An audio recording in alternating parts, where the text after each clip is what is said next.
In 1824, a Burmese general named Maha Bandula stood at the edge of British India with the most battle-tested army in Southeast Asia at his back. Defeating a British force at the Battle of Ramu, Bandula joined Maha Bandula's elite 10,000 force and defeated the British at Ghattapalin. Calcutta was in a state of near panic. Refugees were flooding in from the east, emergency funds were being authorized, and the road to Dhaka, the heart of Bengal, was essentially open. However, Bandula paused, and that pause may have changed the course of Asian history. This is the story of the First Anglo-Burmese War, the war Britain nearly lost, the general who came closest to breaking the British East India Company, and the treaty that ended a century of Konbaung dominance over Southeast Asia.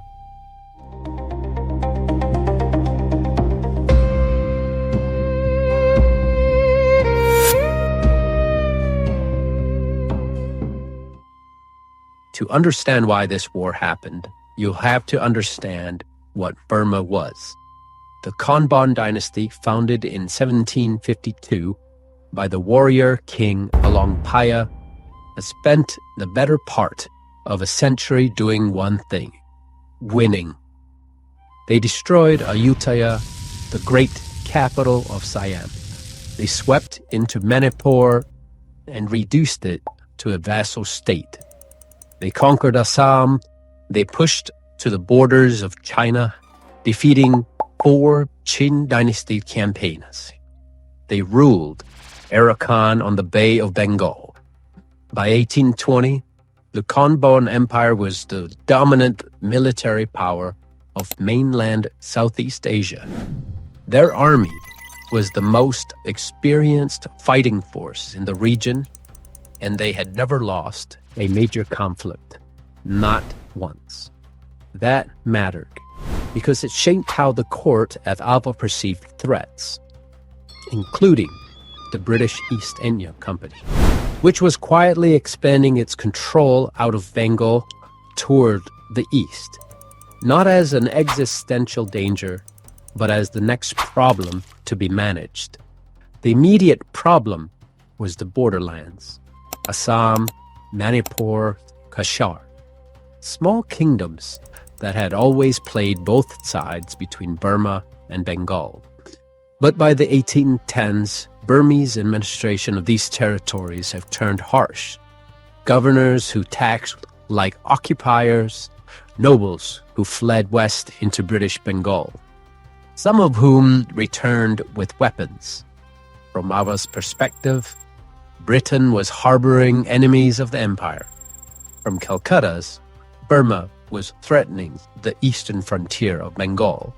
Both readings were correct when Burmese forces crossed onto British-claimed Shapari Island at the end of 1823.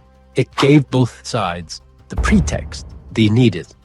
In March 1824, Britain declared war. Britain's plan was clever on paper. Instead of slogging overland through jungle where the Burmese were strong, a naval expedition would sail around the peninsula and strike Rangoon directly, the empire's most important port city, cut off the south, force Ava to divert resources, win from the sea. 11,000 men under General Campbell landed at Rangoon in May 1824, almost without resistance. The city's governor had fled. The British walked in. And then the monsoon hit. Cholera followed, then dysentery. Rangoon's population had evacuated ahead of the British, taking their food, their boats, and their knowledge of the terrain with them. More British soldiers died in their hammocks than in any battle. By the end of 1824, Campbell's force had barely moved from the city. The army meant to break Burma open was effectively trapped. At the start of the war, Burma came closest to winning, if you can call it that. Bandula launched a two-front strategy of real strategic importance. In the south, Burmese forces from Arakan pushed into the Chittagong region, threatening British supply lines. In the north, Bandula himself led the main army through Cachar in Sylhet, directly toward East Bengal. Mahathir joining him to defeat the British at Gallipoli. There was no substantial British blocking force. Amherst's government in Calcutta was facing a political crisis. The campaign was bleeding money and men with nothing to show for it. Now, the Burmese were closing from two directions, and the road to Dhaka effectively undefended. British dispatches from this period, as documented by Mong Tinrong, describe alarm, not strategic caution, genuine fear. And then Bandula stopped. The reasons are debated. Supply lines stretched thin, pressure from the Ava court to consolidate before pressing further. Whatever the cause, the pause gave Britain the breathing room it needed, and they used every hour of it to rush reinforcements south. King Bagida then made what historians regard as the war's strategic error. He recalled Bandula from the north and sent himself to personally retake Rangoon. With that order, the threat to Bengal evaporated. The general who had been pointing a spear at the heart of British India was now tasked with dislodging a fortified British force from the port city. Bandula's forces took the entrenched British head-on at Rangoon. From their entrenched positions, British superior exploding shells and firepower mowed down Bandula's charging columns. The British described scores of Burmese and Shan soldiers dead surrounding the British position at the famous Shwe Dagon Temple. More than half of Bandula's force of 16,000 men had died. Bandula would withdraw north, up the Irrawaddy. The British would reinforce Rangoon and sail up the Irrawaddy chasing Bandula. The two forces would meet up again at Denu Bayou in April of 1825. The battle at Denu Bayou was fierce and costly. Bandula's men fought with the discipline and tenacity that had built an empire. But British artillery, methodical, accurate, and patient, was dismantling the Burmese stockade defenses one position at a time, the kind of fortifications that had been devastating against Siamese or Manipuri armies, which offered limited protection against Western field guns. On April 1st, 1825, a British artillery shell found Maha Bandula at his command position. He was killed instantly. The most capable military mind in the Konbaung Dynasty at that time was gone. The Burmese fought on at Denu Bayou for several more days, but the coherence was gone. After Denu Bayou fell, the British advanced up the Irrawaddy, never facing the same quality of coordinated resistance again. Campbell pushed north steadily through the rest of 1825 and into 1826. The Burmese threw new commanders into the breach, each one courageous, none of them Bandula. By late January 1826, British forces reached Yandabo, 250 miles from Ava.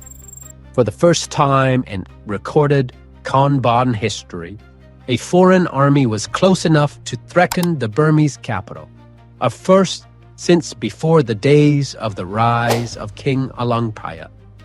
King Bagida sent envoys.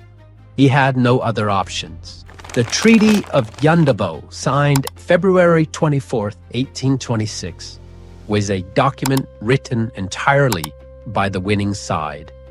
Arakan, held by the Burmese for 3 centuries, was surrendered to the British.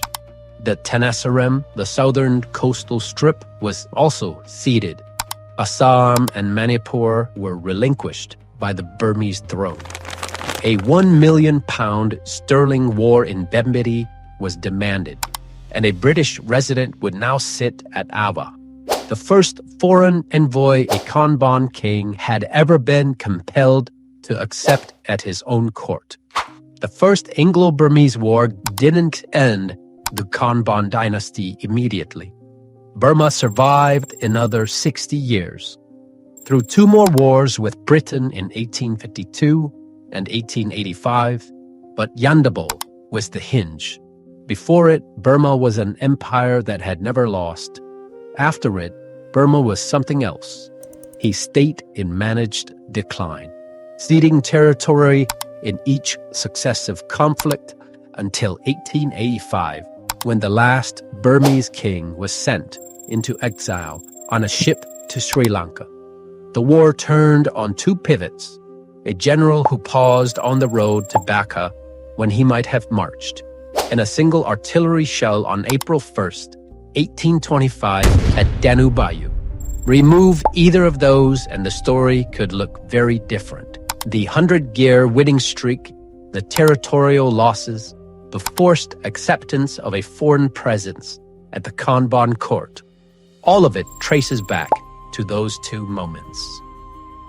If you want to understand Myanmar today, its politics, its fierce resistance to outside power, its memory of sovereignty, this is where you have to start. Not with 1885 when the British finally took Mandalay, but here in 1826 at a small river town called Yandabo, where the greatest empire Southeast Asia had produced in a century quietly ran out of road.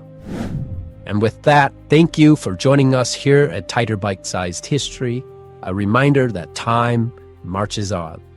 Please like and subscribe so that you can support our channel and our future videos.